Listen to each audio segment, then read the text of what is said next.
Okay, I never do videos, but I think this probably warrants it. For anybody that's running into the trouble with the secondary air on their Tundras, this one is specifically for the 4.6 liter. This is the 2010. Thank you, Toyota. I love your vehicles, but you suck on this one. Should have had a bypass for this years ago. You got 8-9 years worth of vehicles running into this problem. Some never have a problem, and some have problems every 40 or 50,000 miles. All right, so after replacing one, I decided to go and do the Hewitt bypass. So I haven't really seen any videos on the 4.6 liter, so I'm just going to do a quick go over of what it is. Before you decide to do it, decide how much you hate yourself, because you're going to hate yourself by the time you get done, especially with the driver's side. Not the driver's side, sorry, the passenger side. So, to make it short and sweet, we're going to get into it. I ain't going to mess around. I've already done mine. It works great. I wish I'd have done it months ago, but here we go. Passenger side. You got your bank down here. All right, here we go. You have an exhaust coming off back here. It has a bolt on it back here. When you take it off, don't ever think you're going to put it back on. Just do away with that dream. It's not going to happen. All right. You got some bolts down here. You may have to take these bolts, just loosen them up a little bit, just so this wiggles just enough to pry this part apart, and then your plate will drop down in there. You don't need much space, literally 1/8 of an inch, and it'll pop back down in there. Tighten everything up nice and sweet. Once you get that, once you're angry, you get over that hurdle, you gotta come back to this side. All right, once again, you got a bar back up in here. I don't even know if I can get to it, but it's back here. You're gonna have to disconnect that. You're gonna have to disconnect these lines right here. Same thing on the other side. There'll be some lines you'll have to disconnect and reconnect. And you will loosen up down up in here. Same thing. This one's easier. All right. Just loosen this up. Loosen that back there. You don't have to loosen up any of this like you did on the other side. Pop a little flathead in there just a little bit. You got to avoid the temptation of prying on this thing. You just want to wiggle it. Just wiggle it a little bit. Get one side in, and then once you get one side in, slide your screwdriver to the other side.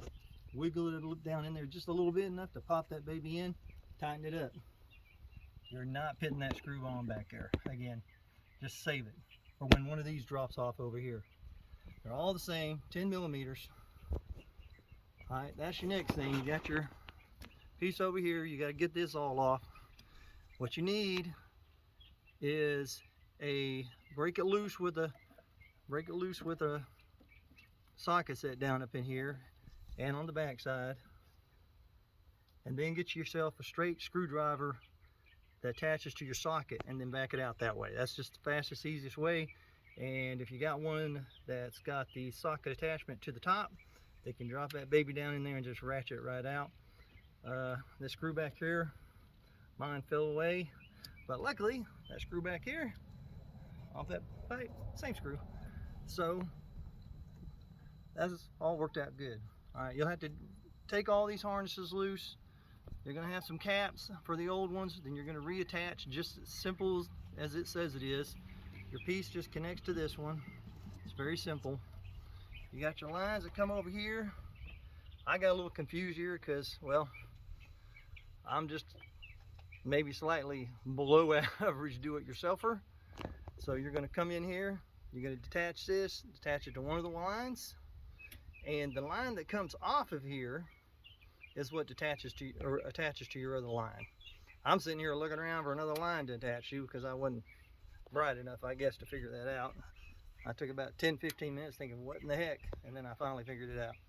All right, easiest way to do this, run your line back here, You can have to zip it out of the way so it doesn't come in the way of your cover, and just loosely hit it back here, keeping it off the engine. It's gonna run over here. This one's gonna be a little bit more difficult. You're gonna come up in here. It's a little bit more difficult to release this one up inside. You're gonna get it loose, same thing. Connect it, connect the other one, and boom, that's it. All right, make sure all your bolts are tight. Get inside. First time mine fired up, it fired up and it just said, nope, I don't like it. Shut right off. I said, okay, we'll see what happens. So did it again. Second time, fired right up, ran like a champ, just like it did when I first got it. So this is the fix, guys. Buy it. Hewitt 2. Just do it. You're gonna love it. It's gonna take you, I mean, depending on your skill level, mine being very low, took me about 3 hours. I've seen some guys say it took them 2. I'm sure if you're a good wrench turner, you could probably do this in an hour. I bet you. Someone that really knows how to turn wrenches, just assume you're gonna have to do this yourself. A good honest mechanic is not going to do this for you, because this voids pretty much everything, and secondly, you're not supposed to bypass your emission systems. However, if Toyota would have fixed this, it wouldn't be a problem, but they haven't, and here we are. So just assume you're going to have to do it yourself, unless you just got a friend that's a good wrench turner and is willing to do it for you. Hopefully this helped you.